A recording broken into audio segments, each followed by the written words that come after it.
আসসালামু আলাইকুম। সবাই কেমন আছেন? যে যেখান থেকে বসে আমার আজকের এই ভিডিওটি দেখছেন, আশা করছি আল্লাহর রহমতে সবাই ভালো আছেন, সুস্থ আছেন, নিরাপদে আছেন।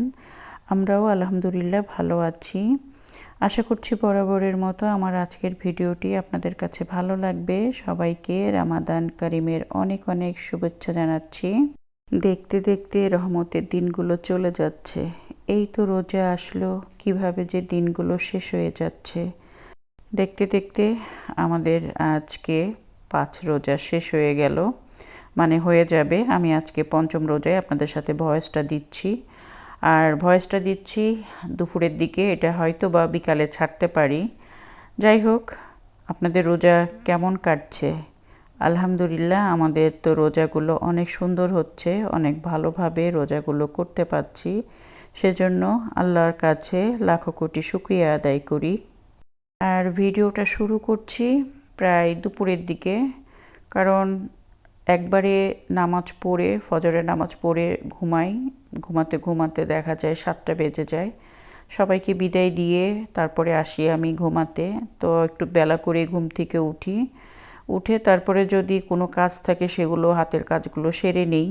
তো আজকে বেশ কিছু ইফতারির আইটেম তৈরি করব, সেই জন্য আগেই দেখালাম আপনাদেরকে। আমি এই যে হোয়াইট ফিশ নিয়েছি, ভিজিয়ে রেখেছিলাম, সেগুলো এখন আমি কেটে নিচ্ছি, এগুলো ম্যারিনেট করব। আর এখানে আমি গরুর মাংস নিয়েছি, আজকে হালিম রান্না করব। ভাবছি একটু হালিম রান্না করে সবাইকে খাওয়াই। আর রমজান মাসে কিন্তু একটু আমাদের খাদ্য অভ্যাস কিন্তু একটু চেঞ্জ হয়ে যায়। প্রতিদিন একই রকমের খাবার কিন্তু আসলে কারোরই ভালো লাগে না। আসলে রোজার প্রথম দিকে ইফতারি সেহরিতে যেরকম খাবারের এনার্জি থাকে, ধীরে ধীরে কিন্তু রোজা বাড়ার সাথে সাথে খাবার দাবারও কিন্তু সবাই একটু কম খায়। আর সেহরির সময় কিন্তু ওই রকম খাওয়াও হয় না। দেখা যায় ইফতারি করার পরে অনেকেই আছে আমরা যে আর কোনো কিছুই খাই না, মানে ভারী কোনো খাবার খাই না, একবারে সেহরিতে গিয়ে খাই। আর সেহরির সময় হঠাৎ ঘুম থেকে উঠে ভোর রাত্রে এত হেভি খাবার খেতেও ইচ্ছা করে না। সারাদিন রোজা থাকলে অবশ্যই হেলদি খাবার খাওয়া দরকার। তাছাড়া অনেকেই আছেন সারাদিন অনেক কাজ করেন, তাদেরকে তো অবশ্যই সেহরি খেয়ে রোজা রাখতে হবে। আমরা যারা রোজা রাখছি, আল্লাহ যেন আমাদের সকলের রোজা কবুল করে নেন, এই দোয়াটাই করি। আজকে একটু ভিন্ন রকম ইফতার আইটেম করব, মানে ফিশ ফ্রাই করব। ফিশের আর কি পাকোড়া যেটা বলে, সেজন্য আমি হোয়াইট ফিশগুলো কেটে নিচ্ছি ছোট ছোট করে। আর হালিম রান্না করব। আর ওখানে আমি গরুর মাংস খুব ছোট ছোট করে কেটে রেখেছি, গরুর মাংসের পাকোড়াটাও আজকে আর কি ইফতারির জন্য রেডি করব। এই যে দেখেন কত ছোট ছোট করে কেটে নিয়েছি। আর এখন যদি এটা ম্যারিনেট করে রেখে দিই, খুব সফট হয়ে যাবে। ইফতারির সময় এগুলো ভাজলে খুব ভালো হবে। আর এই যে গরুর মাংসটাও কেটে ধুয়ে পরিষ্কার করে রেখেছি, আমি গরুর মাংস দিয়ে হালিম রান্না করব। আমরা তো অনেক ধরনেরই পাকোড়া খেয়ে থাকি রোজার মধ্যে, কিন্তু গরুর মাংসের পাকোড়াটা একটু করে খেয়ে দেখবেন, খুবই টেস্টি হয়। আর এখন আমি ম্যারিনেট করব। আর খুবই হালকা উপকরণ দিয়ে কিন্তু গরুর মাংসটা মাখিয়ে, এটা যদি পরে ইফতারির সময় যদি এটা পাকোড়া তৈরি করা যায়, এটা খেতে কিন্তু খুব ভালো লাগে। তো আমি এখানে আদা রসুনের পেস্ট দিয়ে দিচ্ছি, জিরা গুঁড়া, ধনিয়া গুঁড়া দিয়ে দেবো, একটু সয়া সস দিয়ে দেবো এখানে। সাথে সাথে কিন্তু আমি আবার ফিশটাও ম্যারিনেট করে নিচ্ছি। ফিশের ভিতরে আমি একটু আদা রসুনের পেস্ট দিয়ে নিয়েছি। দুইটা আমি একসাথে ম্যারিনেট করছি। লেবু দিতে হবে অবশ্যই, লেবু দেওয়ার কথা ভুলে যাবেন না, লেবু দিতে হবে। আর আমি ভিনেগার দিব একটু, ভিনেগারটা দিব আমি এই যে গরুর মাংসের ভিতরে দেব, এটা তাড়াতাড়ি সফট হওয়ার জন্য। লবণ দিয়ে দিচ্ছি, লবণ দিয়ে আমি সুন্দর করে এখানে মরিচের গুঁড়া যে যা খান আর কি, স্পাইসি আপনারা আপনাদের পছন্দ মতো এখানে অ্যাড করে নিতে পারেন। আর এখন আমি ম্যারিনেট করে এটা সুন্দর করে র্যাপিং করে আমি নর্মাল ফ্রিজে রেখে দেব। পরবর্তীতে যখন আমি তৈরি করব, তখন আর কি আমি গরুর মাংসের যে পাকোড়াটা তৈরি করব, সেখানে আমি পেঁয়াজ কুচি, কাঁচামরিচ কুচি, ধনেপাতা কুচি দিয়ে সুন্দর করে মাখিয়ে, আর অবশ্যই মাখাতে হবে ময়দা দিয়ে। ময়দা দিয়ে আঠালো একটা ভাব হবে মাখাতে মাখাতে। তারপর এটাকে যদি আপনারা পাকোড়া তৈরি করেন, পাকোড়াগুলো খুলে যাওয়ার কোনো ভয় থাকবে না। আর ফিশ ফ্রাইয়ের ভিতরে আমি কিন্তু এখানে একটু জিরার পাউডার দিয়ে দিচ্ছি, গোলমরিচের গুঁড়া দিয়ে দিচ্ছি, আর এখানে আমি একটু সস দিব। আপনারা যে কোনো সস দিতে পারেন, আমি এখানে চিলি সসটা দিয়েছি। আর এখানে আমি দিয়ে দেব চাট মশলা। চাট মশলাটা দিলে কি হয়, খেতে কিন্তু খুব ভালো লাগে। যখন এটা ফ্রাই করা হয় তখন খেতে খুব ভালো লাগে ফিশ ফ্রাইটা। আর অনেকে আছেন তান্দুরি মশলা দিয়েও করেন, আমিও মাঝে মধ্যে তান্দুরির মশলাটা দিয়েও করি, সেটাও খেতে খুব ভালো লাগে। আর এই যে আমি সব কিছু দিয়ে এখন এটা মাখিয়ে রাখবো। এখানে কিন্তু আমি কোনো রকম দই মানে ব্যবহার করছি না, ফিশ ফ্রাই তো আমি কোনো দই ব্যবহার করছি না। আবার এখানে আমি গরুর মাংসের যে পাকোড়াটা তৈরি করব, এখানেও কিন্তু আমি কোনো দই দিচ্ছি না, দইয়ের পরিবর্তে কিন্তু লেবু দিয়েছি। আর হচ্ছে এখানে আমি একটু মানে ভিনেগার ব্যবহার করেছি। আর ফিশ ফ্রাইটা করার সময় আমি ফিশ ফ্রাইটা অবশ্যই এখানে আমি বেসন দিয়ে মাখাবো। আর গরুর মাংসের যে পাকোড়াটা তৈরি করব, এটা আমি ময়দা দিয়ে মাখাবো। দুইটা দুই রকম করে আর কি মাখাবো। জানি না দেখাতে পারবো কি না, কিন্তু বলে দিলাম কিভাবে আমি জিনিসটা রেডি করব। আর এখন ম্যারিনেট করছি কিভাবে, সেটা একটু শেয়ার করলাম।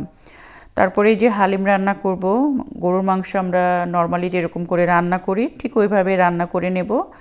আর এই যে এখানে আমি 1 প্যাকেট রেডিমিক্স যে হালিম আছে সেটা নিয়ে নিয়েছি।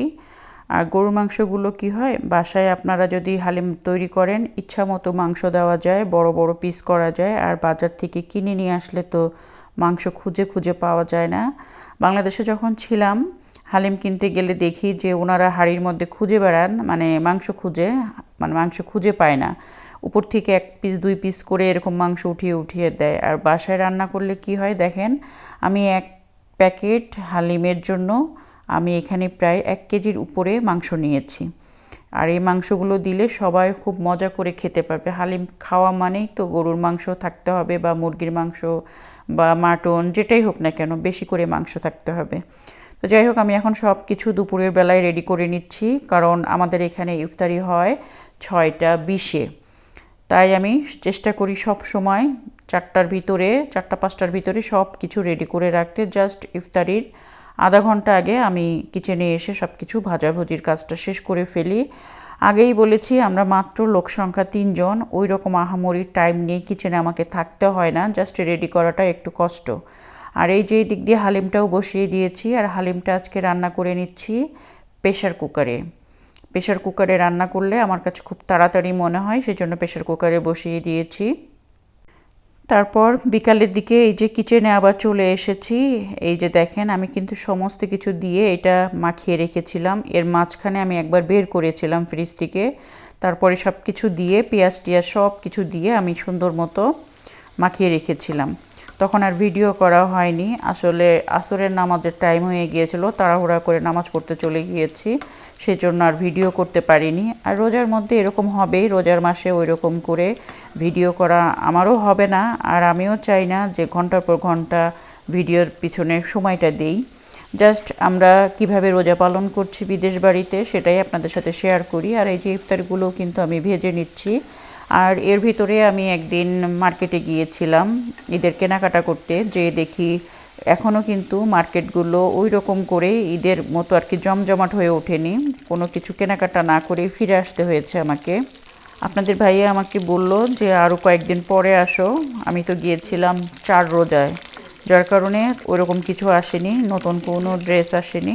তো বাসায় চলে এসেছি, দেখতে গিয়েছিলাম মেনলি যে কী কী আসলো, বা আমি একটু মিনা বাজারে যাব, আমি একটু শারজার থেকে কেনাকাটা করি, সব জায়গা থেকেই কেনাকাটা করি, তো একটু ঘুরে দেখে আসতে গিয়েছিলাম। তারপরে এই যে ইফতারিগুলো রেডি করে নিয়েছি। আর এই যে আমাদের 3 জনের ইফতারি প্লেট সাজিয়ে নিয়েছি। হালিমটা রান্না করেছিলাম, হালিমটাও টেবিলে নিয়ে এসেছি। দেখেন আমরা লোক সংখ্যা কত কম, আর আমাদের ইফতারির আইটেমগুলো অনেক আছে, কিন্তু পরিমাণে একটু কম কম করে করেছি। বেশি মানুষ থাকলে টেবিলটা একদম ভরপুর থাকে, আমার কাছে খুবই ভালো লাগে। তারপরও সবাই মিলে যে একসাথে ইফতারি করতে পারছি, এই জন্য আল্লাহর কাছে অনেক শুকরিয়া আদায় করি।